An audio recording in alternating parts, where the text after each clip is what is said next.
ശ്വാസം കിട്ടാതെ മരിച്ചവർ 25 പേർ. വാരിയെല്ലുകൾ പൊട്ടിയും ആന്തരികാവയവങ്ങൾ തകരാറിലായും മരിച്ചത് 10 പേർ. കഴുത്തിലെ എല്ലുകൾ പൊട്ടിയ കൂട്ടത്തിൽ കുട്ടികളും. സംസാരിക്കുന്നത് തമിഴകം വെട്രി കഴകം സമ്മേളനത്തിൽ മരിച്ചവരുടെ പോസ്റ്റ്മോർട്ടം റിപ്പോർട്ടുകൾ. പരിശോധിക്കാം ഇന്ന് മരണക്കെണിയൊരുക്കിയ കരൂർ റാലി. കുട്ടികളും സ്ത്രീകളും ഉൾപ്പെടെ 41 പേർ മരണത്തിന് മുൻപിൽ തോറ്റുപോയ സംഭവം. ഇതിൽ ഏറ്റവും വലിയ പാളിച്ച സംഭവിക്കാൻ തുടങ്ങിയത് നിശ്ചയിച്ച സമയങ്ങൾ തെറ്റിപ്പോയപ്പോഴാണ്. അതായത് അപകടത്തിന്റെ പ്രധാന ഘടകം നടനും രാഷ്ട്രീയ നേതാവുമായ വിജയ് പാലിക്കാതിരുന്ന സമയക്രമമാണ്.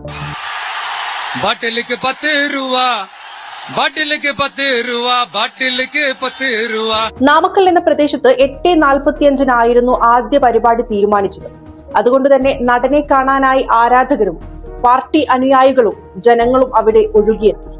എന്നാൽ ചെന്നൈയിൽ നിന്ന് വിജയ് വിമാനം വഴി തൃച്ചിയിൽ എത്തുന്നത് 9:30.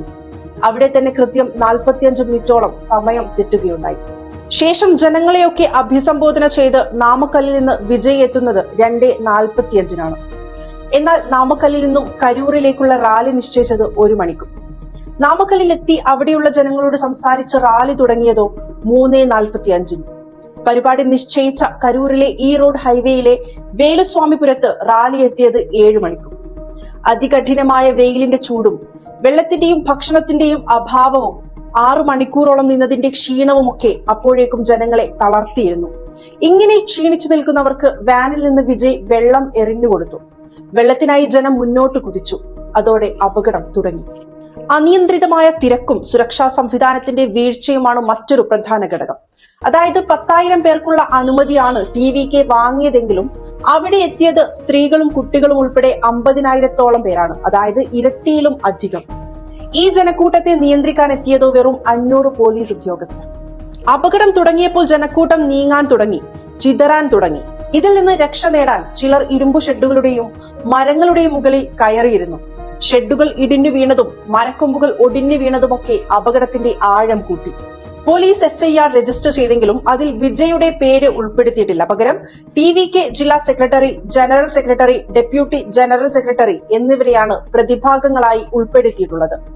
BNS 105 പ്രകാരം കൊലപാതകത്തിന് തുല്യമല്ലാത്ത മനുഷ്യഹത്യ, കൊലപാതക ശ്രമം, മറ്റുള്ളവരുടെ ജീവൻ അപകടത്തിലാക്കിയത്, പോലീസിന്റെ നിയമാനുസൃത ഉത്തരവുകൾ അവഗണിച്ചത്, പൊതുസ്വത്തുക്കൾക്ക് നാശനഷ്ടം വരുത്തിയത് തുടങ്ങിയ കേസുകളൊക്കെ ഉൾപ്പെടുത്തിയാണ് നിലവിൽ കേസ് ഫയൽ ചെയ്തിട്ടുള്ളത്. തമിഴ്നാട് സർക്കാർ അരുണ ജഗദീശൻ അധ്യക്ഷനായ ഏകാംഗ ജുഡീഷ്യൽ കമ്മീഷൻ രൂപീകരിച്ചിട്ടുണ്ട്. കമ്മീഷൻ ഇതിനകം അപകടത്തിൽപ്പെട്ട ആൾക്കാരെയൊക്കെ സന്ദർശിച്ച് തെളിവുകൾ ശേഖരിച്ചു വരികയാണ്. ഇത് സാധാരണ അപകടമല്ലെന്നും ഒരു രാഷ്ട്രീയ ഗൂഢാലോചനയാണ് എന്നും ആരോപിച്ചുകൊണ്ട് വിജയ് കേസ് CBI അന്വേഷിക്കണമെന്ന് ആവശ്യപ്പെട്ടിരിക്കുകയാണ്. 7:30 ആവുമ്പോഴേക്കും അപകടം തുടങ്ങിയിരുന്നു.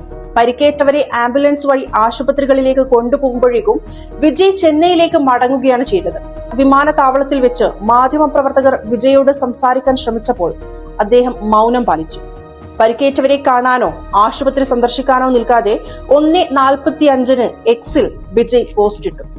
സംഭവം ഹൃദയഭേദമാണെന്നും മരിച്ചവരുടെ കുടുംബത്തിന് 20 ലക്ഷം രൂപയും പരിക്കേറ്റവർക്ക് 2 ലക്ഷം രൂപ വീതവും ധനസഹായം പ്രഖ്യാപിച്ചിരിക്കുകയാണ് എന്നായിരുന്നു പോസ്റ്റിൽ ഉണ്ടായിരുന്നത്. നിലവിൽ നിരവധി സിനിമാ താരങ്ങളും രാഷ്ട്രീയ നേതാക്കളും വിജയ്ക്കെതിരെ രംഗത്ത് വന്നു.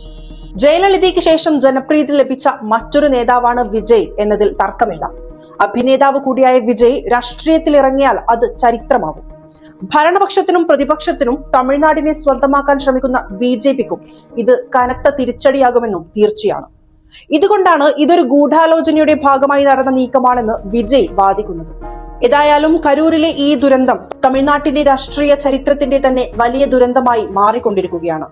വരാൻ പോകുന്ന തെരഞ്ഞെടുപ്പിൽ TVK വൻ ഭൂരിപക്ഷത്തിൽ വിജയിക്കുമെന്ന വിജയുടെ പ്രഖ്യാപനം പാളിപ്പോകുമോ? ചുരുങ്ങിയ കാലം കൊണ്ട് തന്നെ അത്രയും ജനസ്വീകാര്യത ലഭിച്ച തമിഴകം വെട്രി കഴകത്തിന്റെ രാഷ്ട്രീയ ഭാവിയിൽ ഇതൊരു കറുത്ത നിഴലാകുമോ എന്ന ചോദ്യങ്ങളാണ് നിലവിൽ അവശേഷിക്കുന്നത്.